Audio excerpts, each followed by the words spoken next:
ಅಯ್ಯೋ ಮಾವ, ಏನ್ ಮಾಡ್ತಾ ಇದ್ದೀರಾ? ನಂಗೆ ಒಂಥರ ಅನಿಸ್ತಿದೆ. ದಯವಿಟ್ಟು ಬಿಡಿ ನನ್ನ ಮಗಳೇ. ಅನಿತಾ, ಏನೂ ಆಗಲ್ಲ, ನೀನು ಸುಮ್ನಿರು. ಇವತ್ತು ನಿನ್ನ ಎಲ್ಲ ಸಮಸ್ಯೆಗಳನ್ನ ನಾನು ದೂರ ಮಾಡಿ ನೀನು ಎಂದೂ ಕಂಡಿರದಂತಹ ಸುಖ ಕೊಡ್ತೀನಿ. ಪ್ರಕಾಶ್ ರಾವ್ ಆ ದಿನ ಮಧ್ಯಾಹ್ನವೇ ಸುಮಾರು 4 ಗಂಟೆಗೆ ಮನೆಗೆ ಮರಳಿ ಬಂದರು. ಮನೆಯಲ್ಲಿದ್ದವರು ಅವರ ಸೊಸೆ ಅನಿತಾ ಮಾತ್ರ. ಅವರನ್ನು ನೋಡಿ ಅನಿತಾ ಆಶ್ಚರ್ಯದಿಂದ ಮಾವನನ್ನು ಪ್ರಶ್ನಿಸಿದಳು. ಮಾವ, ನೀವು ಇವತ್ತು ಇಷ್ಟು ಬೇಗ ಹೇಗೆ ಬಂದಿದ್ದೀರಿ? ನೀವು ಕೆಲಸಕ್ಕೆ ಹೋಗಿದ್ದರೆ ಸಾಮಾನ್ಯವಾಗಿ ಸಂಜೆ ಮಾತ್ರ ಮನೆಗೆ ಬರುತ್ತೀರಲ್ಲ ಎಂದು ಕೇಳಿದಳು.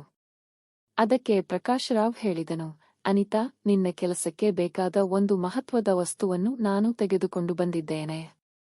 ನಿನ್ನ ದೊಡ್ಡ ಸಮಸ್ಯೆಗೆ ಪರಿಹಾರ ತಂದಿದ್ದೇನೆ. ಅದಕ್ಕಾಗಿ ಇಂದು ನಾನು ಬೇಗ ಬರಬೇಕಾಯಿತು ಎಂದನು. ಇದನ್ನು ಕೇಳಿದ ಅನಿತಾ ಸ್ವಲ್ಪ ಗೊಂದಲವಾಯಿತು. ಆದ್ದರಿಂದ ಅದೇನು ಮಾವ ಎಂದು ಕೇಳಿದಳು. ಆಗ ಪ್ರಕಾಶ್ ರಾವ್ ಹೇಳಿದನು, ನಿನ್ನ ಜೀವನದಲ್ಲಿನ ದೊಡ್ಡ ಸಮಸ್ಯೆ ಏನು?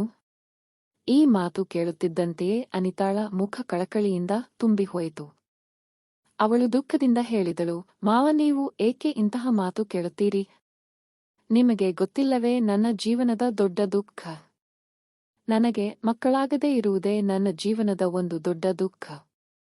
ಆಗ ಪ್ರಕಾಶ್ ರಾವ್ ಅವಳಿಗೆ ಧೈರ್ಯ ನೀಡಿ ಹೇಳಿದನು, ಮಗಳೇ ಅನಿತಾ, ಅದಕ್ಕಾಗಿಯೇ ನಾನು ನಿನಗಾಗಿ ಒಂದು ಪರಿಹಾರವನ್ನು ತೆಗೆದುಕೊಂಡು ಬಂದಿದ್ದೇನೆ. ಆಗ ಅನಿತಾ ಕುತೂಹಲದಿಂದ ಕೇಳಿದಳು, ಮಾವ, ಏನು ತಂದಿದ್ದೀರಾ? ಆಗ ಪ್ರಕಾಶ್ ರಾವ್ ಒಂದು ಚಿಕ್ಕ ಗಾಜಿನ ಬಾಟಲಿಯನ್ನು ಮುಂದೆ ಹಿಡಿದು ನಿಲ್ಲುತ್ತಾನೆ. ಆಗ ಹೇಳುತ್ತಾನೆ, ಇದನ್ನು ನೋಡು, ಇದು ಒಂದು ಎಣ್ಣೆ. ಇದನ್ನು ನನಗೆ ಒಬ್ಬ ಸ್ವಾಮಿ ಕೊಟ್ಟಿದ್ದಾರೆ. ಇದು ಬಹಳ ಚಮತ್ಕಾರಿ ಎಣ್ಣೆ. ಇದನ್ನು ಬಳಸಿದರೆ ನಿನ್ನ ಸಮಸ್ಯೆ ದೂರವಾಗುತ್ತದೆ ಎಂದರು. ಅದನ್ನು ಕೇಳಿದ ಅನಿತಾ ಮತ್ತೆ ಕುತೂಹಲದಿಂದ ಕೇಳಿದಳು, ಮಾವ, ಅದು ಹೇಗೆ ಸಾಧ್ಯ? ಪ್ರಕಾಶ್ ರಾವ್ ಹೇಳಿದನು, ಈ ಎಣ್ಣೆಯನ್ನು ನಿನ್ನ ಸೊಂಟದ ಕೆಳಗಿನ ಭಾಗದಲ್ಲಿ ಹಚ್ಚಿ ಚೆನ್ನಾಗಿ ಮಸಾಜ್ ಮಾಡಬೇಕು. ಹೀಗೆ ಮಾಡಿದರೆ ನಿನ್ನ ದೇಹದ ಒಳಗೆ ಇರುವ ಸಮಸ್ಯೆ ದೂರವಾಗುತ್ತದೆ ಮತ್ತು ನಿನ್ನ ಎಲ್ಲಾ ತೊಂದರೆಗಳು ದೂರವಾಗಿ ನಂತರ ನೀನು ಖಂಡಿತ ತಾಯಿಯಾಗುವೆ. ಈ ಮಾತು ಕೇಳುತ್ತಿದ್ದಂತೆ ಅನಿತಾಳ ಮುಖದಲ್ಲಿ ಸಂತೋಷದ ಎಲ್ಲಿಲ್ಲದ ನಗು ಮೂಡಿತು. ಅವಳು ಖುಷಿಯಿಂದ ಹೇಳಿದಳು, ಮಾವ, ಇದು ತುಂಬಾ ಒಳ್ಳೆಯ ವಿಚಾರ. ಬೇಗ ಆ ಬಾಟಲಿಯನ್ನು ನನಗೆ ಕೊಡಿ, ನಾನು ಈಗಲೇ ಎಣ್ಣೆಯನ್ನು ಹಚ್ಚಿಕೊಳ್ಳುತ್ತೇನೆ. ಆಗ ಪ್ರಕಾಶ್ ರಾವ್ ತಕ್ಷಣ ಹೇಳಿದನು, ಇಲ್ಲ ಇಲ್ಲ, ಹಾಗೆ ಆಗುವುದಿಲ್ಲ. ಅನಿತಾ ಆಶ್ಚರ್ಯದಿಂದ ಕೇಳಿದಳು, ಏಕೆ ಮಾವ? ಆಗ ಅವನು ಹೇಳಿದನು, ಈ ಎಣ್ಣೆಯನ್ನು ನೀನು ಹಚ್ಚಿಕೊಳ್ಳಬಾರದು. ಇದನ್ನು ಮತ್ತೊಬ್ಬರು ನಿನಗೆ ಹಚ್ಚಬೇಕು ಮತ್ತು ಅದರಿಂದ ಚೆನ್ನಾಗಿ ಮಸಾಜ್ ಮಾಡಬೇಕು.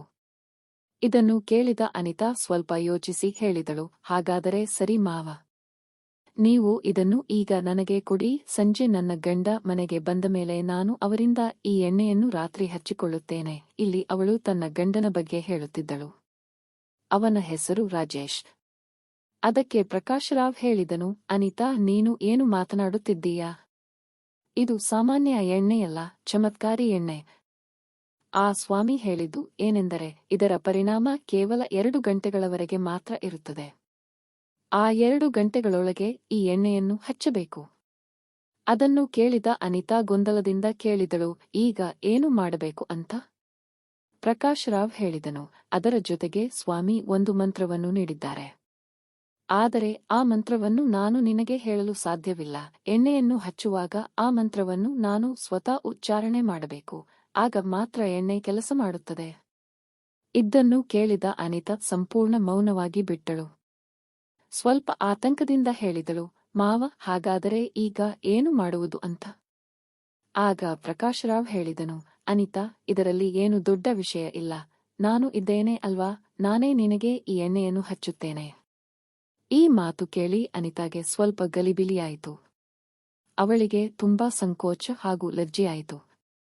ಅವಳು ನಿಧಾನವಾಗಿ ಹೇಳಿದಳು, ಮಾವ, ನೀವು ಇದೇನು ಹೇಳುತ್ತಿದ್ದೀರಿ ಅಂತ. ಆಗ ಪ್ರಕಾಶ್ ರಾವ್ ಅವಳನ್ನು ಮನವರಿಕೆ ಮಾಡಲು ಹೇಳಿದನು, ಅನಿತಾ, ನೋಡು, ಈಗ ಮನೆಯಲ್ಲಿ ಇರುವುದು ನಾವಿಬ್ಬರು ಮಾತ್ರ. ಈ ವಿಷಯ ನಮ್ಮಿಬ್ಬರ ನಡುವೆ ಮಾತ್ರ ಇರುತ್ತದೆ. ಇದನ್ನು ಇನ್ನಾರಿಗೂ ಗೊತ್ತಾಗುವುದಿಲ್ಲ. ಈಗ ನೀನೇ ಯೋಚಿಸು, ನಿನಗೆ ಮಗು ಬೇಕೇ ಇಲ್ಲವೇ? ಮನೆಯಲ್ಲಿ ಇನ್ನೊಬ್ಬ ಹೆಂಗಸು ಅಂದರೆ ನಿನ್ನ ಸವತಿ ಬರಬೇಕೆ? ನಿನ್ನ ಗಂಡನಿಗೆ ಇನ್ನೊಂದು ಮದುವೆ ಮಾಡಿಸುತ್ತೀಯಾ ಎಂದು ಕೇಳಿದರು. ಸವತಿ ಎಂಬ ಮಾತು ಕೇಳುತ್ತಿದ್ದಂತೆಯೇ ಅನಿತಾ ಬೆಚ್ಚಿಬಿದ್ದಳು. ಅವಳು ಏಕೆ ಅಷ್ಟು ಹೆದರಿದಳು ಎಂಬ ಕಾರಣ ನಿಮಗೆ ಕಥೆಯ ಮುಂದಿನ ಭಾಗದಲ್ಲಿ ತಿಳಿಯುತ್ತದೆ. ಆಗ ಅನಿತಾ ನಿಧಾನವಾಗಿ ಹೇಳಿದಳು, ಸರಿ ಮಾವ, ನೀವು ಹೇಗೆ ಸರಿ ಎಂದು ಭಾವಿಸುತ್ತೀರೋ ಹಾಗೆ ಮಾಡಿ ಎಂದಳು. ನಂತರ ಪ್ರಕಾಶರಾವ್ ಮನೆ ಬಾಗಿಲುಗಳನ್ನು ಮುಚ್ಚಿದರು. ಅದರ ನಂತರ ಅವರು ಅನಿತಾಳ ಜೊತೆ ಕೋಣೆಗೆ ಹೋಗಿ ಅವಳಿಗೆ ಹೇಳಿದನು, ಈಗ ನೀನು ಸೀರೆ ಮತ್ತು ಲಂಗವನ್ನು ಸ್ವಲ್ಪ ಮೇಲಕ್ಕೆ ಎತ್ತು. ಅನಿತಾ ಲಜ್ಜೆಯಿಂದ ತಲೆ ತಗ್ಗಿಸಿ ತನ್ನ ಮಾವನ ಮಾತನ್ನು ಕೇಳುತ್ತಾ ಅವನು ಹೇಳಿದಂತೆ ಮಾಡತೊಡಗಿದಳು. ಆದರೆ ಇದರ ನಂತರ ಈ ಘಟನೆಯಲ್ಲಿ ಮತ್ತು ಕಥೆಯಲ್ಲಿ ನಡೆದದ್ದು ತುಂಬಾ ಆಶ್ಚರ್ಯಕರವಾಗಿತ್ತು. ಎಲ್ಲರನ್ನೂ ಬೆಚ್ಚಿ ಬೀಳಿಸುವಂತದ್ದು ಆಗಿತ್ತು ಸ್ನೇಹಿತರೆ. ಅದು ಏನು ಘಟನೆ? ಅದರ ಹಿಂದಿನ ಸತ್ಯವೇನು? ಈ ಎಲ್ಲವನ್ನು ನಾನು ಈ ಕಥೆಯಲ್ಲಿ ಸಂಪೂರ್ಣವಾಗಿ ವಿವರವಾಗಿ ಹೇಳುತ್ತೇನೆ. ಆದ್ದರಿಂದ ಸ್ನೇಹಿತರೆ, ಕಥೆಯನ್ನು ಅಂತ್ಯದವರೆಗೆ ನಮ್ಮ ಜೊತೆ ಇರಿ ಮತ್ತು ಈ ವಿಡಿಯೋವನ್ನು ಸಂಪೂರ್ಣವಾಗಿ ವೀಕ್ಷಿಸಿ. ಈ ಕಥೆಯಿಂದ ನಿಮಗೆ ದೊಡ್ಡ ಪಾಠವೂ ಹಾಗೂ ಸಹನೆಯ ಮಹತ್ವವೂ ತಿಳಿಯಲಿದೆ. ಇವಾಗ ಬನ್ನಿ ಸ್ನೇಹಿತರೆ, ಈಗ ಕಥೆಯ ಕಡೆಗೆ ಸಾಗೋಣ. ಸ್ನೇಹಿತರೆ, 2025ನೇ ವರ್ಷ ಮುಗಿದು 2026ನೇ ವರ್ಷವೂ ಆರಂಭವಾಗಿದೆ. ಆದರೆ ನಾವು ಇಷ್ಟು ಮುಂದೆ ಬಂದರೂ ಕೂಡ ನಮ್ಮ ದೇಶದಲ್ಲಿ ಪುರುಷ ಪ್ರಧಾನ ಮನೋಭಾವನೆ ಕಂಡುಬರುತ್ತದೆ. ಇನ್ನೊಂದು ವಿಷಯವೆಂದರೆ, ಕೆಲವೊಮ್ಮೆ ಒಬ್ಬ ಮಹಿಳೆಯ ದೊಡ್ಡ ಶತ್ರು ಮತ್ತೊಬ್ಬ ಮಹಿಳೆಯೇ ಆಗಿರುತ್ತಾಳೆ. ಸ್ನೇಹಿತರೆ, ಆಕೆ ಸಂಬಂಧದಲ್ಲಿ ಯಾರೇ ಆಗಿರಬಹುದು, ತಾನೇ ಮಹಿಳೆಯಾಗಿದ್ದರೂ ಮತ್ತೊಬ್ಬ ಮಹಿಳೆಯ ಸಮಸ್ಯೆಯನ್ನು ಅರ್ಥ ಮಾಡಿಕೊಳ್ಳುವುದಿಲ್ಲ. ತನ್ನ ಸ್ವಾರ್ಥ ಮತ್ತು ಕೆಲವು ಹಳೆಯ ಸಂಪ್ರದಾಯಗಳು ಹಾಗೂ ರೂಢಿ ರಿವಾಜುಗಳ ಕಾರಣದಿಂದ ಕೆಲವು ನಿರ್ಧಾರಗಳನ್ನು ತೆಗೆದುಕೊಳ್ಳುತ್ತಾರೆ. ಆ ನಿರ್ಧಾರಗಳ ಪರಿಣಾಮವಾಗಿ ಕೆಲವೊಮ್ಮೆ ವಿಚಿತ್ರ ಹಾಗೂ ದುಃಖಕರ ಘಟನೆಗಳು ಸಂಭವಿಸುತ್ತವೆ. ಆ ಸಂದರ್ಭಗಳಲ್ಲಿ ಕೆಲವರು ತಮ್ಮ ಸ್ವಾರ್ಥಕ್ಕಾಗಿ ಅತಿ ಕೆಟ್ಟ ರೀತಿಯಲ್ಲಿ ಆ ಘಟನೆಗಳನ್ನು ಬಳಸಿಕೊಂಡು ಅಂತಹ ಕೃತ್ಯಗಳನ್ನು ಮಾಡುತ್ತವೆ. ಅದರ ಅಂತ್ಯ ಬಹುತೇಕ ವಿನಾಶಕಾರಿಯಾಗುತ್ತದೆ. ಇಂದಿನ ಕಥೆಯಲ್ಲೂ ಅಂಥದೇ ಒಂದು ಘಟನೆ ನಡೆಯಲಿದೆ. ರಾಜಸ್ಥಾನದ ಒಂದು ಹಳ್ಳಿಯಲ್ಲಿ ಒಂದು ಕುಟುಂಬ ವಾಸವಾಗಿತ್ತು. ಆ ಮನೆಯಲ್ಲಿದ್ದವರು ಮನೆಯ ಮುಖ್ಯಸ್ಥ ಪ್ರಕಾಶರಾವ್, ಅವನ ಹೆಂಡತಿ ಕಮಲಾವತಿ ಮತ್ತು ಅವರ ಮಗ ರಾಜೇಶ್. ಆ ಕುಟುಂಬದಲ್ಲಿ ಒಟ್ಟು 3 ಮಾತ್ರ ಇದ್ದರು ಮತ್ತು 3 ಹೊರಗೆ ಹೋಗಿ ಕೂಲಿ ಕೆಲಸ ಮಾಡಿ ಮನೆ ನಡೆಸುತ್ತಿದ್ದರು. ರಾಜೇಶ್ ನಗರದಲ್ಲಿರುವ ಒಂದು ಬಟ್ಟೆಗಳ ಅಂಗಡಿಯಲ್ಲಿ ಕೆಲಸ ಮಾಡುತ್ತಿದ್ದನು. ತಾಯಿ ಕಮಲಾವತಿ ಹೊಲಗಳಿಗೆ ಹೋಗಿ ಬೆಳಿಗ್ಗೆಯಿಂದ ಸಂಜೆಯವರೆಗೆ ಕೆಲಸ ಮಾಡುತ್ತಿದ್ದರು. ಪ್ರಕಾಶರಾವ್ ಕೂಡ ದಿನಗೂಲಿ ಕೆಲಸ ಮಾಡಿ ಕುಟುಂಬವನ್ನು ನಡೆಸುತ್ತಿದ್ದರು. ಹೀಗೆ ಅವರ ಸರಳ ಜೀವನ ಸಾಗುತ್ತಿತ್ತು. ಕಾಲಕ್ರಮೇಣ ರಾಜೇಶ್ ಮದುವೆಗೆ ಯೋಗ್ಯನಾದಾಗ ತಮ್ಮ ಸಾಮರ್ಥ್ಯಕ್ಕೆ ತಕ್ಕಂತೆ ಒಂದು ಹುಡುಗಿಯನ್ನು ಹುಡುಕಲು ಪ್ರಾರಂಭಿಸಿದರು. ಕೊನೆಗೆ ಅನಿತಾ ಎಂಬ ಹುಡುಗಿಯೊಂದಿಗೆ ಸಂಬಂಧ ನಿಶ್ಚಯವಾಯಿತು. ಅನಿತಾ ಒಬ್ಬ ಬಡರೈತನ ಮಗಳು ಆಗಿದ್ದಳು. ನಂತರ ರಾಜೇಶ್ ಮತ್ತು ಅನಿತಾಳ ಮದುವೆ ನಡೆಯಿತು. ಇಬ್ಬರೂ ಒಬ್ಬರನ್ನೊಬ್ಬರು ನೋಡಿ ಇಷ್ಟಪಟ್ಟಿದ್ದರು. ಮದುವೆಯಾದ ನಂತರ ಅನಿತಾ ಪ್ರಕಾಶರಾವ್ ಅವರ ಮನೆಗೆ ಸೊಸೆಯಾಗಿ ಬಂದಳು. ಆರಂಭದಲ್ಲಿ ಎಲ್ಲವೂ ತುಂಬಾ ಚೆನ್ನಾಗಿ ನಡೆಯುತ್ತಿತ್ತು. ಒಂದು ಒಳ್ಳೆಯ ವಿಷಯವೆಂದರೆ, ಮನೆಯವರು ಅನಿತಾಳಿಗೆ ಇನ್ನೂ ಕೂಲಿ ಕೆಲಸಕ್ಕೆ ಕಳುಹಿಸಿರಲಿಲ್ಲ. ಅವಳನ್ನು ಮನೆಯಲ್ಲಿ ಇರಿಸಿ ಗೌರವದಿಂದ ನೋಡಿಕೊಳ್ಳುತ್ತಿದ್ದರು. ಮನೆಯ 3 ಪ್ರತಿದಿನ ಕೆಲಸಕ್ಕೆ ಹೋಗುತ್ತಿದ್ದರಿಂದ ಅನಿತಾ ಮನೆಯಲ್ಲಿ ಒಬ್ಬಳೇ ಉಳಿಯುತ್ತಿದ್ದಳು. ಒಟ್ಟಾರೆ ಎಲ್ಲವೂ ಚೆನ್ನಾಗಿಯೇ ನಡೆಯುತ್ತಿತ್ತು. ಆದರೆ ಅನಿತಾಳ ವೈವಾಹಿಕ ಜೀವನ ಮಾತ್ರ ಅಷ್ಟಾಗಿ ಸುಖಕರವಾಗಿರಲಿಲ್ಲ. ಅನಿತಾಳ ಗಂಡ ರಾಜೇಶ್ ಅವಳನ್ನು ತುಂಬಾ ಪ್ರೀತಿಸುತ್ತಿದ್ದ. ಆದರೆ ಮದುವೆಯಾದ ನಂತರ ಹೊಸ ದಂಪತಿಗಳ ಜೀವನದಲ್ಲಿ ಪ್ರೀತಿಯ ಜೊತೆಗೆ ಇನ್ನೂ ಕೆಲವು ಅಗತ್ಯಗಳು ಇರುತ್ತವೆ. ಅಲ್ಲದೆ ದೇಹದ ಸುಖ ಕೂಡ ಇರುತ್ತದೆ ಸ್ನೇಹಿತರೆ. ಆ ವಿಷಯದಲ್ಲಿ ರಾಜೇಶ್ ಸ್ವಲ್ಪ ದುರ್ಬಲನಾಗಿದ್ದ. ಸಂಬಂಧವನ್ನು ಸಮರ್ಪಕವಾಗಿ ಮುಂದುವರಿಸಲು ಅವನಿಂದ ಆಗುತ್ತಿರಲಿಲ್ಲ. ಅದರ ಪರಿಣಾಮವಾಗಿ ಅನಿತಾಳ ಕನಸಾದ ತಾಯಿಯಾಗುವ ಆಸೆಯೂ ನೆರವೇರಿರಲಿಲ್ಲ. ಅವಳಿಗೆ ಇನ್ನೂ ಗರ್ಭಧಾರಣೆಯಾಗಿರಲಿಲ್ಲ. ಆದರೂ ಮನೆಯ ವಾತಾವರಣ ತುಂಬಾ ಒಳ್ಳೆಯದೇ ಇತ್ತು. ಅತ್ತೆ ಕಮಲಾವತಿ ಅನಿತಾಳನ್ನು ತುಂಬಾ ಪ್ರೀತಿಯಿಂದ ನೋಡಿಕೊಳ್ಳುತ್ತಿದ್ದರು. ಅವಳಿಗೆ ಪ್ರೀತಿ ಮತ್ತು ಮಮತೆಯೊಂದಿಗೆ ವರ್ತಿಸುತ್ತಿದ್ದರು. ಮಾವ ಪ್ರಕಾಶರಾವ್ ಕೂಡ ಅನಿತಾಳನ್ನು ಬಹಳ ಮೆಚ್ಚುತ್ತಿದ್ದರು. ರಾಜೇಶ್ ಕೂಡ ಅವಳನ್ನು ತುಂಬಾ ಪ್ರೀತಿಸುತ್ತಿದ್ದ. ಹೀಗಾಗಿ ಅನಿತಾ ಬಹಳ ಸಂತೋಷದಿಂದ ಬದುಕುತ್ತಿದ್ದಳು. ಅವಳಿಗೆ ತನ್ನ ಎಲ್ಲಾ ಕನಸುಗಳು ನೆರವೇರಿದಂತೆ ಅನಿಸುತ್ತಿತ್ತು. ಹಣ ಹೆಚ್ಚು ಇರಲಿಲ್ಲ, ಆದರೂ ಸರಳ ಜೀವನದಲ್ಲಿ ಸಂತೋಷದಿಂದ ಬದುಕುತ್ತಿದ್ದರು. ಸ್ನೇಹಿತರೆ, ಕಾಲ ಹೀಗೆ ಸಾಗುತ್ತಿತ್ತು. ಹೀಗೆ ಸಾಗುತ್ತಾ ಮದುವೆಗೆ 3 ವರ್ಷಗಳು ಕಳೆಯುತ್ತವೆ. ಆದರೆ 3 ವರ್ಷಗಳು ಕಳೆದರೂ ಅನಿತಾಳಿಗೆ ಗರ್ಭಧಾರಣೆ ಆಗದಿದ್ದಾಗ ಸುತ್ತಮುತ್ತಲಿನ ಜನರು ಟೀಕೆಗಳು ಆರಂಭಿಸಿದರು. ಸಮಾಜದಲ್ಲಿ ಕೆಲವರು ಮಾಡುವುದೇ ಅದಾಗಿರುತ್ತದೆ. ಪಕ್ಕದ ಮನೆಯ ಅಂಟಿಗಳು ಯಾವಾಗಲೂ ಅನಿತಾಳ ಅತ್ತೆಯನ್ನು ನೋಡಿದಾಗ ಅದೇ ವಿಷಯವನ್ನು ಕೇಳುತ್ತಿದ್ದರು. ನಿಮ್ಮ ಸೊಸೆಗೆ ಇನ್ನೂ ಮಗು ಆಗಿಲ್ಲವೇ ಎಂದು. ಹೀಗೆ ಅವಳಿಗೆ ಮಕ್ಕಳಿಲ್ಲದಿರುವ ವಿಷಯವನ್ನು ಮತ್ತೆ ಮತ್ತೆ ಪ್ರಸ್ತಾಪಿಸುತ್ತಿದ್ದರು. ಒಟ್ಟಾರೆ ಅವರು ಅಂತಹ ವಾತಾವರಣವನ್ನು ಸೃಷ್ಟಿಸುತ್ತಿದ್ದರು. ಅದರಿಂದ ಅನಿತಾಳ ಅತ್ತೆಗೂ ಈಗ ನಮ್ಮ ಮನೆಯಲ್ಲಿ ಶುಭ ಸುದ್ದಿ ಯಾವಾಗ ಬರುತ್ತದೆ ಎಂಬ ಚಿಂತೆಯು ಹುಟ್ಟತೊಡಗಿತು. 3 ವರ್ಷಗಳಾಗಿವೆ, ಇನ್ನೂ ಅನಿತಾಳ ಗರ್ಭ ಏಕೆ ತುಂಬಲಿಲ್ಲ ಎಂಬ ಪ್ರಶ್ನೆ ಮನದಲ್ಲೂ ಮೂಡತೊಡಗಿತು. ಮೊದಲಿಗೆ ಅತ್ತೆ ಜನರ ಮಾತುಗಳನ್ನು ಲೆಕ್ಕಿಸದೆ ತಪ್ಪಿಸಿಕೊಂಡು ಹೋಗುತ್ತಿದ್ದಳು. ಆದರೆ ನಿಧಾನವಾಗಿ ಆ ಮಾತುಗಳು ಅವಳ ಮನಸ್ಸನ್ನು ಕಾಡಲು ಆರಂಭಿಸಿದವು. ಕೊನೆಗೆ ಅವಳು ಅನಿತಾಳ ಮೇಲೆ ಈ ವಿಷಯವನ್ನು ಹೇಳಿ ಟೀಕೆ ಮಾಡತೊಡಗಿದಳು. ಕಮಲಾವತಿಯ ಮನಸ್ಸಿನಲ್ಲಿ ತನ್ನ ಸೊಸೆ ಅನಿತಾಳ ಮೇಲೆ ಇದ್ದ ಪ್ರೀತಿ ಮತ್ತು ಸ್ನೇಹ ಈಗ ನಿಧಾನವಾಗಿ ಕಡಿಮೆಯಾಗತೊಡಗಿತು. ಕಾಲ ಕಳೆಯುತ್ತಾ ಹೋದಂತೆ ಆ ಪ್ರೀತಿ ಮತ್ತು ಮಮತೆ ಟೀಕೆಗಳಾಗಿ ಬದಲಾಗತೊಡಗಿದವು. ಈಗ ಕಮಲಾವತಿ ದಿನಪೂರ್ತಿ ಯಾವುದೋ ಒಂದು ಕಾರಣ ಕಂಡು ಅನಿತಾಳನ್ನು ಗದರಿಸುತ್ತಾ ಟೀಕೆ ಮಾಡುತ್ತಾ ಇದ್ದಳು. ಹೀಗೆ ಸಮಯ ಕಳೆದಂತೆ ಮದುವೆಗೆ 4 ವರ್ಷಗಳು ಪೂರ್ಣವಾದಾಗ ಕಮಲಾವತಿಯ ಎಲ್ಲಾ ನಿರೀಕ್ಷೆಗಳು ಕುಸಿದು ಹೋಗುತ್ತವೆ. ಅವಳು ಮನಸ್ಸಿನಲ್ಲಿ ನಿರ್ಧರಿಸುತ್ತಾಳೆ, ಈಗ ಅನಿತಾ ನಮ್ಮ ಮನೆಯ ವಂಶವನ್ನು ಮುಂದುವರೆಸುವ ಮಗುವನ್ನು ಕೊಡಲಾರಳು. ಅವಳಿಂದ ಎಂದಿಗೂ ತಾಯಿಯಾಗಲು ಸಾಧ್ಯವಿಲ್ಲ. ಬಹುಶಃ ಅವಳು ಬಂಜೆ ಎಂಬ ಭಾವನೆ ಗಟ್ಟಿಯಾಗುತ್ತದೆ. ಆದ್ದರಿಂದ ಅವಳು ತನ್ನ ಮಗ ರಾಜೇಶನಿಗೆ ಮತ್ತೊಂದು ಮದುವೆ ಮಾಡಿಸಬೇಕು ಎಂದು ತೀರ್ಮಾನಿಸುತ್ತಾಳೆ. ಈ ವಿಷಯವನ್ನು ಮೊದಲು ತನ್ನ ಗಂಡ ಪ್ರಕಾಶ್ ರಾವ್ ಅವರಿಗೆ ಹೇಳುತ್ತಾಳೆ. ಪ್ರಕಾಶ್ ರಾವ್ ಅದನ್ನು ಕೇಳಿದರೂ ಯಾವುದೇ ಪ್ರತಿಕ್ರಿಯೆ ನೀಡುವುದಿಲ್ಲ. ಆದರೆ ಇದೇ ವಿಷಯವನ್ನು ಅನಿತಾಳ ಮುಂದೆ ಹೇಳಿದಾಗ ಅನಿತಾ ಭಯ ಮತ್ತು ದುಃಖದಿಂದ ನಡುಕಿಬಿಡುತ್ತಾಳೆ. ಈವಾಗ ಕಮಲಾವತಿ ತನ್ನ ಸೊಸೆ ಅನಿತಾಳನ್ನು ಗದರಿಸುತ್ತಾ ಹೇಳುತ್ತಾಳೆ, ನೀನು ಗರ್ಭಧಾರಣೆ ಆಗಲಾರದೆ ಇದ್ದರೆ ಮತ್ತು ಈ ಮನೆಗೆ ವಾರಸುದಾರನನ್ನು ಕೊಡಲಾರದೆ ಇದ್ದರೆ ನಾನು ನನ್ನ ಮಗನಿಗೆ ಮತ್ತೊಂದು ಮದುವೆ ಮಾಡಿಸುತ್ತೇನೆ. ಏಕೆಂದರೆ ನನಗೆ ಈ ಮನೆಯಲ್ಲಿ ಯಾವ ರೀತಿಯಾದರೂ ಒಂದು ಮಗು ಬೇಕು. ಅದರ ನಂತರ ನೀನು ಇಲ್ಲಿ ಹೇಗೆ ಇರಬೇಕು ಎಂದು ನೀನೇ ತೀರ್ಮಾನಿಸಿಕೊಳ್ಳು. ಇರಬೇಕೆಂದರೆ ಇರು, ಇಲ್ಲದಿದ್ದರೆ ನಿನ್ನ ತಂದೆಯ ಮನೆಗೆ ಹೋಗಿಬಿಡು. ಈ ಮಾತುಗಳನ್ನು ಕೇಳಿದ ಅನಿತಾ ಅಳುತ್ತಾ ಕುಸಿದು ಬಿಡುತ್ತಾಳೆ. ಅವಳು ಏನು ಮಾಡಬೇಕು ಎಂಬುದೇ ಅವಳಿಗೆ ಅರ್ಥವಾಗುವುದಿಲ್ಲ. ನಿಧಾನವಾಗಿ ಇದು ಪ್ರತಿದಿನ ನಡೆಯುವ ಸಂಗತಿಯಾಗಿ ಬಿಡುತ್ತದೆ. ಅತ್ತೆ ತನ್ನ ಹಠವನ್ನು ಬಿಟ್ಟುಕೊಡದೆ ಮನೆಗೆ 2ನೇ ಸೊಸೆಯನ್ನು ತರಬೇಕು ಎಂದು ಪಟ್ಟು ಹಿಡಿದಿದ್ದಳು. ಅನಿತಾ ತನ್ನ ಗಂಡ ರಾಜೇಶ್ ಮುಂದೆ ಕುಳಿತು ಅಳುತ್ತಾ ತನ್ನ ನೋವನ್ನು ಹೇಳಿಕೊಳ್ಳುತ್ತಿದ್ದಳು. ಆದರೆ ರಾಜೇಶ್ ತನ್ನ ತಾಯಿಯ ಮುಂದೆ ಏನು ಹೇಳಲು ಸಾಧ್ಯವಾಗದವನಾಗಿದ್ದ. ತಾಯಿ ಏನು ಹೇಳುತ್ತಾಳೋ ಅದೇ ಆಗುತ್ತಿತ್ತು. ಈ ಮನೆಯಲ್ಲಿದ್ದ ಏಕೈಕ ವ್ಯಕ್ತಿ ಪ್ರಕಾಶ್ ರಾವ್ ಮಾತ್ರ ಅನಿತಾಳನ್ನು ಅರ್ಥ ಮಾಡಿಕೊಳ್ಳುತ್ತಿದ್ದರು. ಅವಳ ದುಃಖ ಮತ್ತು ನೋವನ್ನು ಗಮನಿಸುತ್ತಿದ್ದರು. ಅನಿತಾ ಕೂಡ ತನ್ನ ಎಲ್ಲಾ ಕಷ್ಟಗಳನ್ನು ಮಾವನ ಮುಂದೆ ಹೇಳಿಕೊಳ್ಳುತ್ತಿದ್ದಳು. ಅನಿತಾ ಅಳುತ್ತಾ ಹೇಳುತ್ತಾಳೆ, ಅತ್ತೆ ಇಂತಹ ಮಾತುಗಳನ್ನು ಏಕೆ ಹೇಳುತ್ತಾರೆ? ಇದರಲ್ಲಿ ನನ್ನ ತಪ್ಪೇನು? ಮಾತಿನ ನಡುವೆ ಅವಳು ಪ್ರಕಾಶ್ ರಾವ್ ಅವರಿಗೆ ಸತ್ಯವನ್ನು ಹೇಳಿಬಿಡುತ್ತಾಳೆ. ಇದರಲ್ಲಿ ನನ್ನ ಯಾವುದೇ ತಪ್ಪಿಲ್ಲ, ನನ್ನಲ್ಲಿ ಯಾವ ಕೊರತೆಯೂ ಇಲ್ಲ. ನಿಮ್ಮ ಮಗನಿಂದಲೇ ಏನು ಆಗದೇ ಇದ್ದರೆ ಇದರಲ್ಲಿ ನಾನು ಏನು ಮಾಡಬಹುದು? ಈ ಮಾತುಗಳನ್ನು ಕೇಳಿದ ಪ್ರಕಾಶ್ ರಾವ್ ಕೂಡ ತಕ್ಷಣವೇ ಎಲ್ಲವನ್ನೂ ಅರ್ಥ ಮಾಡಿಕೊಳ್ಳುತ್ತಾನೆ. ಸಮಸ್ಯೆ ಅನಿತಾನಲ್ಲಿ ಅಲ್ಲ, ತನ್ನ ಮಗ ರಾಜೇಶ್ನಲ್ಲೇ ಇದೆ ಎಂದು ತಿಳಿಯುತ್ತಾನೆ. ಸ್ನೇಹಿತರೆ, ಈ ಸತ್ಯ ತಿಳಿದ ನಂತರವೇ ಈ ಮನೆಯ ಕತೆ ನಿಧಾನವಾಗಿ ಬೇರೆ ದಿಕ್ಕಿಗೆ ತಿರುಗಲು ಆರಂಭಿಸುತ್ತದೆ. ಪ್ರಕಾಶ್ ರಾವ್ ನಿಧಾನವಾಗಿ ತನ್ನ ಸೊಸೆ ಅನಿತಾಳೊಂದಿಗೆ ಹೆಚ್ಚು ಹತ್ತಿರವಾಗಲು ಪ್ರಯತ್ನ ಶುರು ಮಾಡುತ್ತಾನೆ.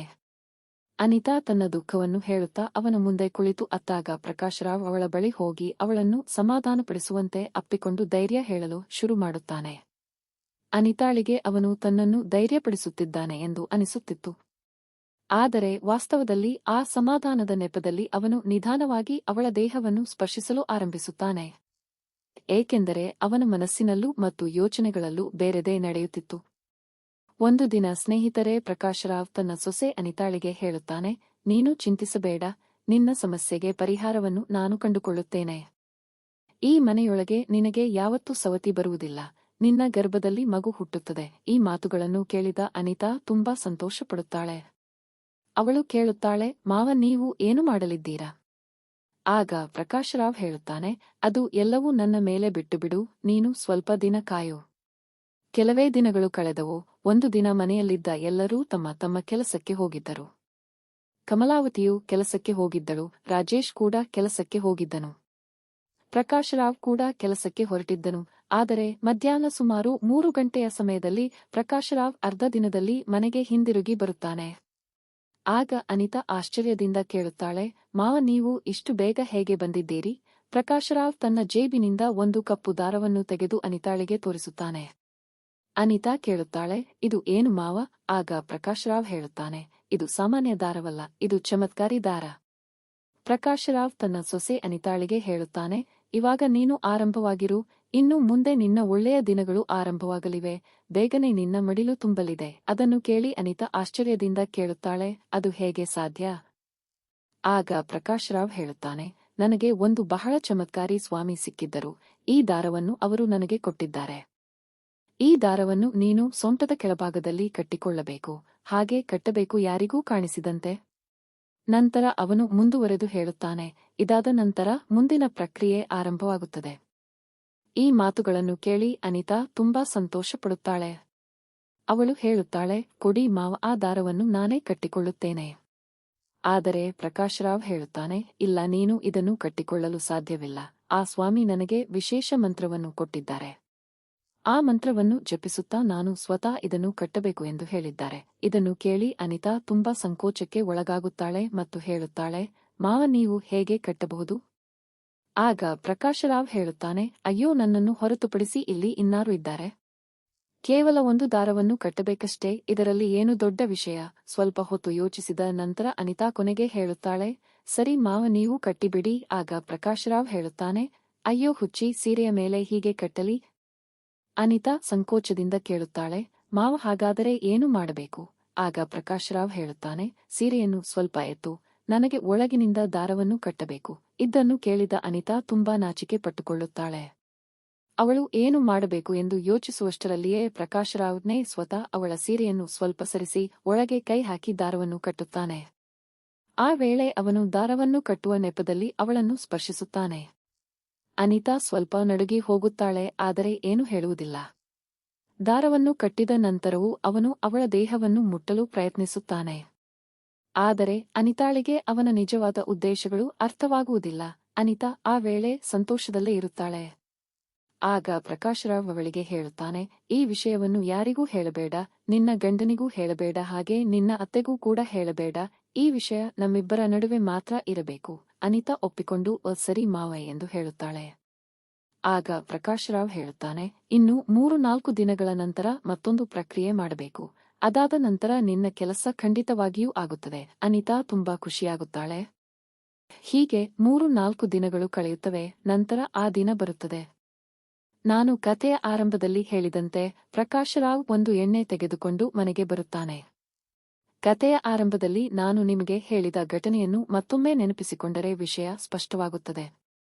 ಪ್ರಕಾಶರಾವ್ ಮಾತುಗಳ ಮೂಲಕ ಅನಿತಾಳನ್ನು ನಂಬಿಸಿ ಕೊನೆಗೆ ಅವಳನ್ನು ಕೋಣೆಯೊಳಗೆ ಕರೆದುಕೊಂಡು ಹೋಗುತ್ತಾನೆ. ಅಲ್ಲಿಗೆ ಹೋದ ನಂತರ ಅವನು ವಿಧಿ ಮಾಡಲು ಬಟ್ಟೆಗಳನ್ನು ಕಳೆಯಬೇಕು ಎಂದು ಹೇಳುತ್ತಾನೆ.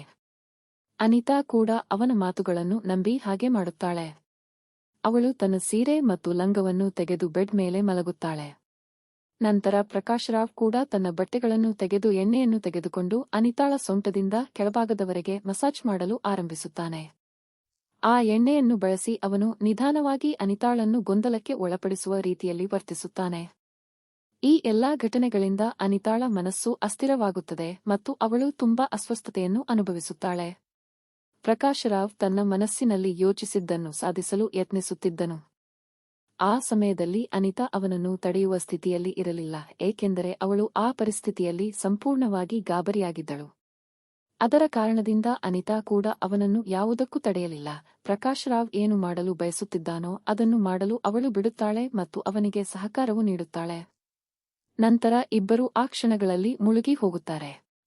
ಕೆಲ ಸಮಯದ ನಂತರ ಇಬ್ಬರೂ ಶಾಂತವಾಗುತ್ತಾರೆ. ಆಗ ಅನಿತಾ ಸಂತೋಷದಲ್ಲಿದ್ದಳು, ಅವಳ ಮಾವನು ಸಂತೋಷದಲ್ಲಿದ್ದನು. ಅನಿತಾ ಸ್ವಲ್ಪ ಸಮಯದ ನಂತರ ಕೇಳುತ್ತಾಳೆ, ಮಾವ, ನೀವು ಇಲ್ಲಿ ಏನು ಮಾಡಲು ಬಂದಿದ್ದೀರಿ? ಇದು ಎಲ್ಲವೂ ಹೇಗೆ ನಡೆಯಿತು? ಆಗ ಅವಳ ಮಾವನು ಹೇಳುತ್ತಾನೆ, ಅನಿತಾ, ಏನೇ ನಡೆದಿದ್ದರೂ ಅದು ಸರಿಯೇ ನಡೆದಿದೆ. ನೀನು ಯಾವುದಕ್ಕೂ ಚಿಂತಿಸಬೇಡ, ಇಲ್ಲಿ ನೀನು ಮತ್ತು ನಾನು ಇಬ್ಬರನ್ನು ಹೊರತು ಬೇರೆ ಯಾರೂ ಇದ್ದಾರೆ. ಯಾರಿಗೂ ಇದರ ಬಗ್ಗೆ ತಿಳಿಯುವುದೇ ಇಲ್ಲ. ಆದರೆ ಈಗ ಅನಿತಾಳಿಗೆ ಸ್ವಲ್ಪ ಸ್ವಲ್ಪವಾಗಿ ಎಲ್ಲವೂ ಅರ್ಥವಾಗತೊಡಗುತ್ತೆ.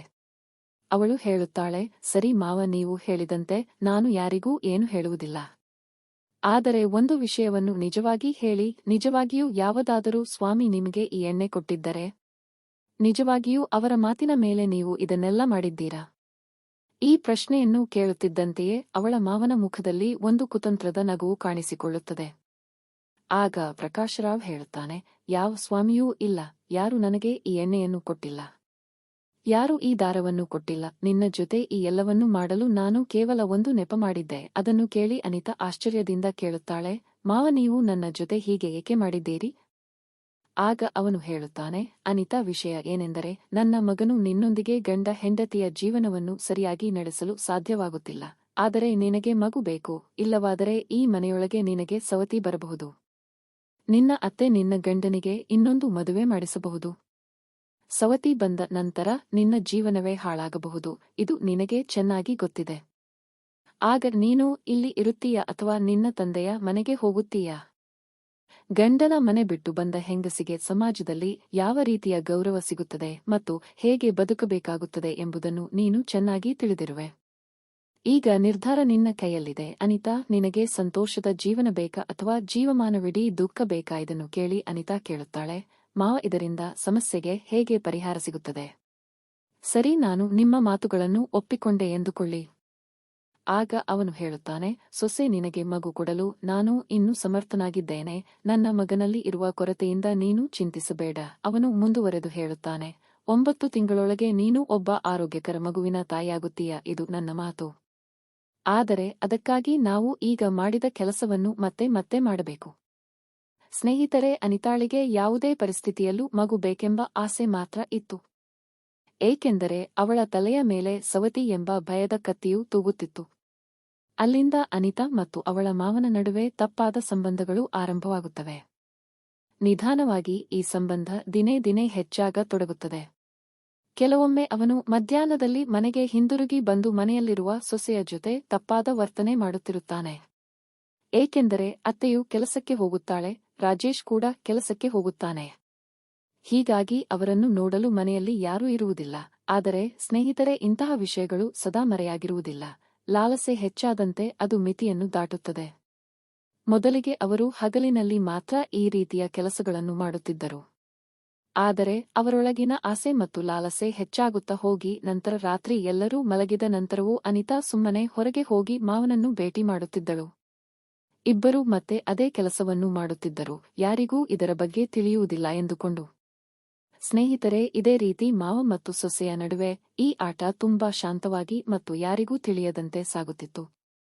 ಸುಮಾರು 3 ರಿಂದ 4 ತಿಂಗಳುಗಳು ಕಳೆದವು. ನಂತರ ಮನೆಯೊಳಗೆ ಒಂದು ಸಂತೋಷದ ಸುದ್ದಿ ಬರುತ್ತದೆ.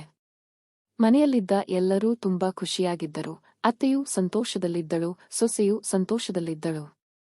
ರಾಜೇಶ್ ಕೂಡ ಖುಷಿಯಾಗಿದ್ದನು ಮತ್ತು ಮಾವನು ಸಂತೋಷದಲ್ಲಿದ್ದನು. ಏಕೆಂದರೆ ಅನಿತಾ ಈಗ ಗರ್ಭಿಣಿಯಾಗಿದ್ದಳು. ರಾಜೇಶನಿಗೆ ಈ ಮಗು ತನ್ನದೇ ಎಂದು ಅನಿಸುತ್ತಿತ್ತು. ಅತ್ತೆ ಕಮಲಾವತಿಗೂ ಈ ಮಗು ರಾಜೇಶನದ್ದೇ ಎಂದು ಭಾವನೆ ಇತ್ತು. ಹೀಗಾಗಿ ಅನಿತಾಳ ತಲೆಯ ಮೇಲೆ ತೂಗುತ್ತಿದ್ದ ಸವತಿ ಎಂಬ ಭಯದ ಕತ್ತಿ ಈಗ ದೂರವಾಗಿತ್ತು. ಎಲ್ಲವೂ ನಿಧಾನವಾಗಿ ಸರಿಯಾಗಿ ನಡೆಯುತ್ತಿತ್ತು. ದಿನಗಳು ಕಳೆಯುತ್ತಾ ಹೋದವು. ಪೂರ್ಣ 9 ತಿಂಗಳುಗಳು ಕಳೆದ ನಂತರ ಅನಿತಾ ಒಬ್ಬ ಆರೋಗ್ಯವಂತ ಗಂಡು ಮಗುವಿಗೆ ಜನ್ಮ ನೀಡುತ್ತಾಳೆ. ಈಗ ಎಲ್ಲವೂ ಚೆನ್ನಾಗಿ ಆಗಿರುವಂತೆ ಕಾಣಿಸುತ್ತಿತ್ತು. ಆದರೆ ಸ್ನೇಹಿತರೆ, ತಪ್ಪಾದ ಸಂಬಂಧಗಳಿಂದ ಆರಂಭವಾದ ಈ ಸರಪಳಿ ಅಷ್ಟೇ ಸುಲಭವಾಗಿ ನಿಲ್ಲುವಂತದ್ದಲ್ಲ. ಅನಿತಾಳ ಕೆಲಸ ಈಗ ನೆರವೇರಿದಂತಿದ್ದರೂ ಅವಳಿಗೆ ತನ್ನ ಮಾವನೊಂದಿಗೆ ಇದ್ದ ಈ ಸಂಬಂಧದ ಅಭ್ಯಾಸ ಆಗಿಬಿಟ್ಟಿತ್ತು. ಹಾಗೆಯೇ ಅವಳ ಮಾವನಿಗೂ ಆ ಸಂಬಂಧದ ಮೇಲೆ ವಿಚಿತ್ರವಾದ ಆಸಕ್ತಿ ಹೆಚ್ಚಾಗತೊಡಗಿತ್ತು. ಹೀಗೆ ಸೊಸೆಯೊಂದಿಗೆ ತಪ್ಪಾದ ಸಂಬಂಧವನ್ನು ಕಟ್ಟಿಕೊಂಡಿದ್ದ ಈ ಇಬ್ಬರೂ ಅದನ್ನು ನಿಲ್ಲಿಸುವ ಪ್ರಶ್ನೆಯೇ ಇರಲಿಲ್ಲ. ಮಗು ಹುಟ್ಟಿದ ನಂತರವೂ ಅವರ ನಡುವಿನ ಸಂಬಂಧ ಮುಂದುವರಿಯುತ್ತಲೇ ಇತ್ತು. ಆದರೆ ಸ್ನೇಹಿತರೆ, ಒಂದು ದಿನ ಅಚಾನಕ್ಕಾಗಿ ಎಲ್ಲರನ್ನೂ ಬೆಚ್ಚಿಬೀಳಿಸುವಂತಹ ಘಟನೆ ನಡೆಯಿತು. ಆ ಘಟನೆ ಸಂಪೂರ್ಣ ಹಳ್ಳಿಯನ್ನೇ ಕದಡಿತು. ರಾಜೇಶನ ಕುಟುಂಬದಲ್ಲಿ ದೊಡ್ಡ ಆಘಾತ ಉಂಟಾಯಿತು.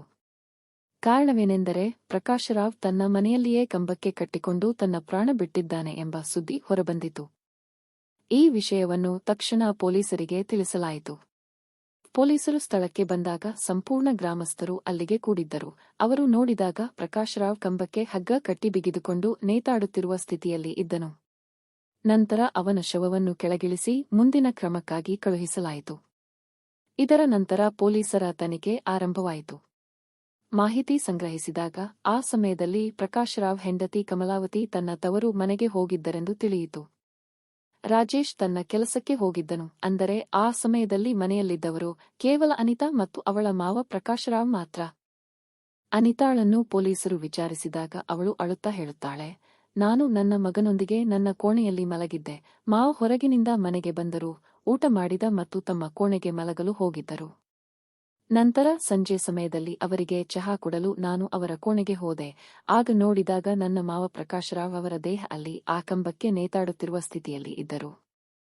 ಇದನ್ನು ನೋಡುತ್ತಿದ್ದಂತೆಯೇ ಅನಿತಾ ಭಯದಿಂದ ಕಿರುಚಿ ಹೊರಗೆ ಓಡಿದಳು, ಪಕ್ಕದ ಮನೆಯವರನ್ನು ಕರೆದಳು. ನಂತರದ ಎಲ್ಲಾ ಘಟನೆಗಳು ಪೊಲೀಸರ ಮುಂದೆ ನಡೆದವು. ಮೊದಲ ದೃಷ್ಟಿಗೆ ಈ ಪ್ರಕರಣ ಸ್ಪಷ್ಟವಾಗಿ ಪ್ರಕಾಶರಾವ್ ಸ್ವತಃ ತನ್ನ ಜೀವವನ್ನು ತೆಗೆದುಕೊಂಡಿದ್ದಾನೆ ಅಂತ ಕಾಣಿಸುತ್ತಿತ್ತು. ಆದರೆ ಮನೆಯೊಳಗಿನಿಂದ ಯಾವುದೋ ಪತ್ರ ಅಥವಾ ನೋಟ್ ಸಿಕ್ಕಿರಲಿಲ್ಲ. ಸುಮಾರು 24 ಗಂಟೆಗಳ ನಂತರ ಪೋಸ್ಟ್ ಮಾರ್ಟಂನ ವರದಿ ಬಂದಿತ್ತು. ಆ ವರದಿಯಲ್ಲಿ ಹೊರಬಂದ ಮಾಹಿತಿ ಎಲ್ಲರನ್ನೂ ಅಚ್ಚರಿಗೊಳಿಸುವಂತಿತ್ತು. ಸ್ನೇಹಿತರೆ, ಪ್ರಕಾಶರಾವ್ ಸ್ವತಃ ತಾನೇ ಜೀವ ತೆಗೆದುಕೊಂಡನು ಎಂಬ ತತ್ವದ ಮೇಲೆ ಸಂಪೂರ್ಣವಾಗಿ ಅನುಮಾನ ಮೂಡಿತು. ಪೋಸ್ಟ್ ಮಾರ್ಟಂ ವರದಿ ಬಂದ ನಂತರ ಪೊಲೀಸರು ಕೂಡ ಗಂಭೀರವಾಗಿ ವಿಚಾರಿಸಲು ಆರಂಭಿಸಿದರು. ಏಕೆಂದರೆ ಆ ವರದಿಯಲ್ಲಿ ಸ್ಪಷ್ಟವಾಗಿ ಬರೆಯಲಾಗಿತ್ತು, ಇದು ಆತ್ಮಹತ್ಯೆ ಅಲ್ಲ, ಪ್ರಕಾಶರಾವ್ ಅವರನ್ನು ಮೊದಲು ಕತ್ತು ಹಿಸುಕಿ ಅವನ ಕತೆ ಮುಗಿಸಲಾಯಿತು. ನಂತರ ಅದನ್ನು ಆತ್ಮಹತ್ಯೆಯಂತೆ ತೋರಿಸಲು ಕಂಬಕ್ಕೆ ದೇಹ ಜೋತುಬಿದ್ದ ರೀತಿಯಲ್ಲಿ ಸಿದ್ಧಪಡಿಸಲಾಗಿತ್ತು. ಅವನೇ ಸ್ವತಃ ತನ್ನ ಜೀವ ತೆಗೆದುಕೊಂಡಂತೆ ಕಾಣಿಸಿಕೊಳ್ಳಲು ಹೀಗೆ ಮಾಡಲಾಗಿತ್ತು. ಈ ವಿಷಯ ತಿಳಿದ ತಕ್ಷಣ ಪೊಲೀಸ್ ತಂಡ ತಕ್ಷಣ ಕಾರ್ಯಾಚರಣೆ ಆರಂಭಿಸಿತು. ಅವರು ಅನಿತಾಳನ್ನು ಕಠಿಣ ವಿಚಾರಣೆಗೆ ಒಳಪಡಿಸಿದರು. ಅವಳ ಕೃತ್ಯದ ಬಗ್ಗೆ ಸ್ಪಷ್ಟ ಸಾಕ್ಷಿಗಳು ಸಿಕ್ಕಿದ್ದರಿಂದ ಎಲ್ಲರೂ ದಿಗ್ಭ್ರಮೆಗೊಂಡರು. ನ್ಯಾಯಾಲಯದ ಮುಂದೆ ಹಾಜರುಪಡಿಸಿದ ನಂತರ ಪ್ರಕರಣದ ತೀವ್ರತೆಯನ್ನು ಪರಿಗಣಿಸಿ ನ್ಯಾಯಾಧೀಶರು ರಾಜೇಶ್ ಮತ್ತು ಅಶೋಕ್ ಇಬ್ಬರನ್ನೂ ನ್ಯಾಯಾಂಗ ಬಂಧನಕ್ಕೆ ಕಳುಹಿಸಿದರು. ಈ ಕಹಿ ಘಟನೆಯು ಇಡೀ ಗ್ರಾಮದಲ್ಲಿ ದೊಡ್ಡ ಸಂಚಲನ ಮೂಡಿಸಿತು. ಒಂದು ಸಾಮಾನ್ಯ ಕುಟುಂಬದ ಒಳಗೆ ಇಷ್ಟು ಭಯಾನಕ ತಿರುವುಗಳು ಸಿಗಲು ಹೇಗೆ ಸಾಧ್ಯವಾಯಿತು ಎಂದು ಎಲ್ಲರೂ ಆಶ್ಚರ್ಯಪಟ್ಟರು. ಸಮಾಜದಲ್ಲಿ ಹೆಣ್ಣಿನ ಮೇಲೆ ಮಕ್ಕಳಾಗಲಿಲ್ಲವೆಂಬ ಕಾರಣಕ್ಕೆ ನಿರಂತರವಾಗಿ ಬೀಳುವ ಒತ್ತಡವೇ ಇಂತಹ ಅನಾಹುತಗಳಿಗೆ ಮೂಲ ಕಾರಣ ಎಂಬ ಕಹಿ ಸತ್ಯ ಎಲ್ಲರಿಗೂ ಅರಿವಾಯಿತು. ಮಕ್ಕಳಾಗದಿರುವುದಕ್ಕೆ ಯಾರೋ ಒಬ್ಬರನ್ನು ದೂಷಿಸುವುದು ಅಥವಾ ಹೀಯಾಳಿಸುವುದು ತಪ್ಪು. ಇದು ಪ್ರಕೃತಿಯ ನಿಯಮ ಎಂಬುದನ್ನು ಸಮಾಜವು ಅರ್ಥಮಾಡಿಕೊಳ್ಳಬೇಕು ಎಂದು ಈ ಕಥೆಯು ತಿಳಿಸುತ್ತದೆ. ಅಥವಾ ಇದು ಆರೋಗ್ಯ ಸಂಬಂಧಿತ ಸಮಸ್ಯೆಯೂ ಆಗಿರಬಹುದು. ಕೆಲವೊಮ್ಮೆ ಸಮಸ್ಯೆ ಮಹಿಳೆಯರಲ್ಲಿರಬಹುದು, ಇನ್ನು ಕೆಲವೊಮ್ಮೆ ಪುರುಷರಲ್ಲೂ ಇರಬಹುದು. ಆದರೆ ಇವಕ್ಕೆಲ್ಲ ವೈದ್ಯಕೀಯ ಚಿಕಿತ್ಸೆ ಹಾಗೂ ಪರಿಹಾರಗಳು ಖಂಡಿತ ಲಭ್ಯವಿವೆ. ಆದರೆ ಸರಿಯಾದ ಮಾಹಿತಿಯ ಕೊರತೆ, ಶಿಕ್ಷಣದ ಅಭಾವ ಮತ್ತು ಹಳೆಯ ಕಾಲದ ಸಂಕೀರ್ಣ ಮನೋಭಾವಗಳು ಒಂದಾದಾಗ ಇಂತಹ ದೊಡ್ಡ ದುರ್ಘಟನೆಗಳಿಗೆ ಕಾರಣವಾಗುತ್ತವೆ. ಒಂದೆಡೆ ಅತ್ತೆ ತನ್ನ ಮಗನಿಗೆ 2ನೇ ಮದುವೆ ಮಾಡಿಸಲು ಯೋಚಿಸುತ್ತಿದ್ದಳು. ಮತ್ತೊಂದೆಡೆ ಮಾವ ತನ್ನ ಸ್ವಾರ್ಥ ಆಸೆಗಳನ್ನು ಈಡೇರಿಸಿಕೊಳ್ಳಲು ತನ್ನ ಸೊಸೆಯನ್ನೇ ತಪ್ಪಾಗಿ ಬಳಸಿಕೊಳ್ಳಲು ಆರಂಭಿಸಿದನು. ಸೊಸೆಯೂ ಕೂಡ ಗಂಡನಿಗೆ ಮತ್ತೊಬ್ಬ ಹೆಂಡತಿ ಬರಬಾರದು ಹಾಗೂ ತಾನು ತಾಯಿಯಾಗಬೇಕು ಎಂಬ ಭಯದಿಂದ ತನ್ನ ಮಾವನ ಜೊತೆ ಅನಿವಾರ್ಯವಾಗಿ ತಪ್ಪಾದ ಸಂಬಂಧಕ್ಕೆ ಒಪ್ಪಿಕೊಂಡಳು. ಆದರೆ ಇದರ ಅಂತಿಮ ಫಲವೇನು ಎಂಬುದು ನಿಮಗೆ ಈಗಾಗಲೇ ಕಥೆಯ ಮೂಲಕ ತಿಳಿದು ಬಂದಿದೆ. ಇದು ಸಮಾಜಕ್ಕೆ ದೊಡ್ಡ ಪಾಠವಾಗಿದೆ. ಸ್ನೇಹಿತರೆ, ಇಂದಿನ ಈ ಕಥೆಯನ್ನು ಹೇಳುವ ಮುಖ್ಯ ಉದ್ದೇಶ ಯಾರಿಗೂ ನೋವುಂಟು ಮಾಡುವುದಲ್ಲ, ಬದಲಿಗೆ ಸಮಾಜದಲ್ಲಿ ಜಾಗೃತಿ ಮೂಡಿಸುವುದು ಮತ್ತು ಎಚ್ಚರಿಕೆ ನೀಡುವುದು ಮಾತ್ರ. ಈ ಕಥೆಯ ಬಗ್ಗೆ ನಿಮ್ಮ ಅನಿಸಿಕೆಗಳನ್ನು ಕಮೆಂಟ್ ಬಾಕ್ಸ್ನಲ್ಲಿ ತಿಳಿಸಿ. ಇಂತಹ ಕುತೂಹಲಕಾರಿ ಕಥೆಗಳಿಗಾಗಿ ನಮ್ಮ ಚಾನೆಲ್ ಅನ್ನು ಸಬ್ಸ್ಕ್ರೈಬ್ ಮಾಡಿ. ಧನ್ಯವಾದಗಳು.